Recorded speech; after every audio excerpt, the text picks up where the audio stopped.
Hello, ladies and gentlemen. Welcome back to another episode here on African Confessions.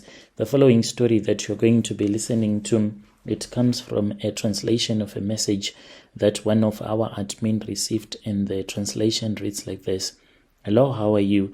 Can you please post my own story as anonymous? So there is this other blesser that spent almost 10K on me and two of my friends on booze. We drank all night, but then he chose that he wanted to go with me. To my surprise, when we arrived at his house, I saw that the guy, he is no manhood at all. So I really do not know if I am supposed to continue dating this guy with everything that he has since told me so far, which is very scary. So I am really scared to tell my friend, like my real friends. There is one friend of mine that I went with to high school. She is now staying in another province. So I just pretended as if a friend of a friend told me this story so that she can give me advice. So the advice that she gave me was like, no, you're not supposed to continue dating that guy. But she does not know the situation that I am facing.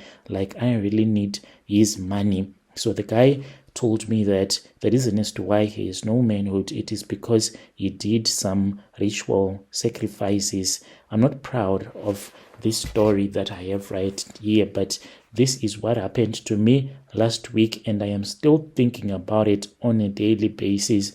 My name, you can call me Candice, not her real name. I am 26. I stay here in Rosettenville, Joburg South, and I was born and bred in Eldos. But most life gets heavy, and sometimes a girl has to hustle where the money is. Like, I'm not a slave queen. No, I'm not really that. I'm just someone who really likes to hustle using her body. And I'm not going to lie to you and say that, no, I don't use my body to make money. For if I was not using my body to make money, then I was not going to find myself in this situation. I have been in this game quite a bit. Life here in Joburg can push you into corners that you never imagined yourself in. So last Friday, my friend whom I'll call Sasha, and I and another girl, we went to this other groove in Santon. Then we met another friend of ours there.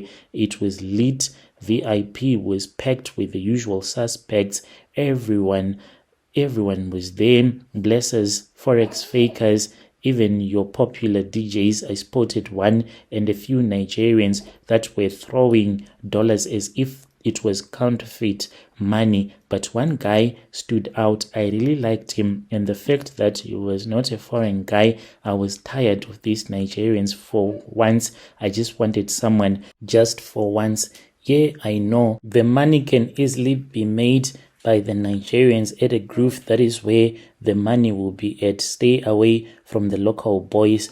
They do not want to pump out money. That was when I saw this other guy who was local. I liked him. He was dark-skinned and he was really looking so nice. And then he came to me. He introduced himself to me. I'll call him Bongani. He told me that he was from KZN, Umlazi, whatever.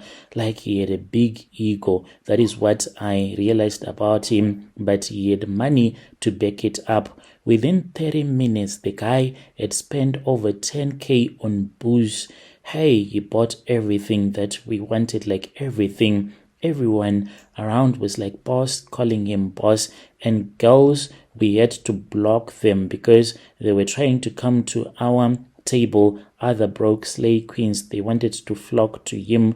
But for some reason, he told us that we were going to be his, and he was going to spoil only us throughout the night. He kept on looking at me like he was watching me, and he was like, you don't look like you beg, he said with his nice voice. You look like you take. And he was busy playing around with me, and I was impressed by this guy. Long story short, he asked me to live with him. I then spoke with my friends, and I was like, I think now it is time for me to go and pay the bills. By paying the bills, I meant sleeping with the guy for the alcohol that he had bought for us. So my friend Sasha told me that she also wanted to to go with some other guy, and I was lit, plus who turns down a guy with money. We got into his black GLE, drove to his house in Basonia. Hey, it was so beautiful. The mansion, it was so nice. 3 floors,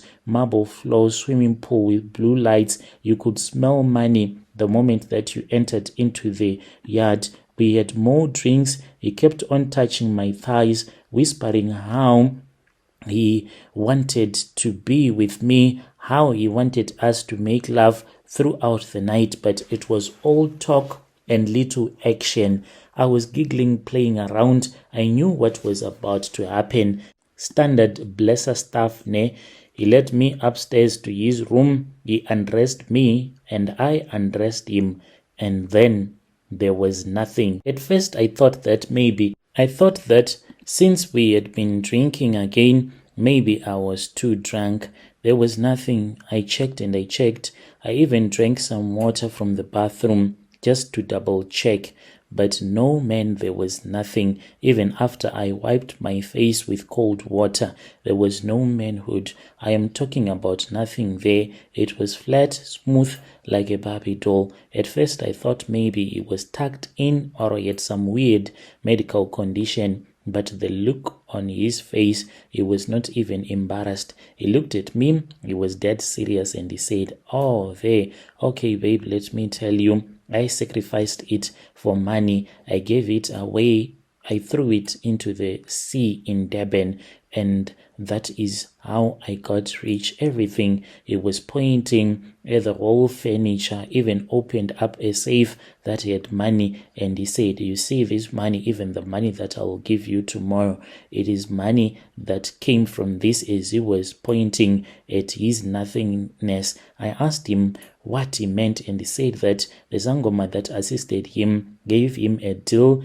He can no longer sleep with a woman. He can't have kids. And the worst part, he said, I was the first woman that he has ever told the truth, because he felt something like a spiritual connection, like a vibe that he felt with me when we were busy drinking alcohol at the club. So he told me, he even showed me a proof of a video when he was there by the ocean with the Sangoma. So right now, the guy told me that he wants us to continue dating. And now I really do not know if I am supposed to continue dating this guy. How am I going to survive? He says that we will have to use toys, and those toys, they can satisfy me even more than he could have ever done. Like, am I supposed to do this? Should I let his money blind me? Like what he said, just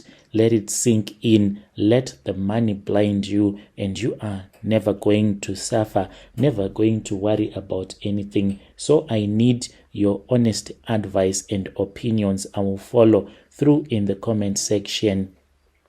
Dear listeners, right there was a message that was sent to me by one of our admin who helped us with this translation. Strange things indeed, they do happen in this world. Yo.